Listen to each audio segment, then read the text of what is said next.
Зголемен е бројот на позитивни пациенти во општина Гевгелија. Ова го покажува и бројот на хоспитализирани лица, како и бројот на пациенти кои во тек на 24 часа се прегледуваат и по стотина, велат лекарите. Во насока на амортизирање на оваа крајно загрижувачка ситуација и подобрување на вакциналниот статус на населението во Гевгелија и околните општини, превземена иницијатива за вакцинирање на заинтересираните граѓани на нивните работни места, вели директорот на општата болница во Гевгелија Митко Крџев.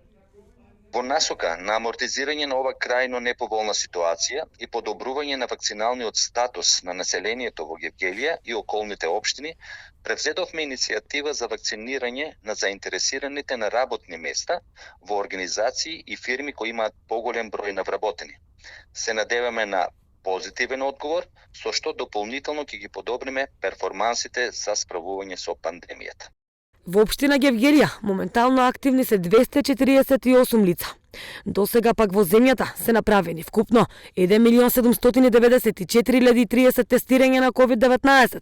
Вкупната бројка на COVID диагностицирани лица во нашата земја од почетокот на епидемијата изнесува 270.897.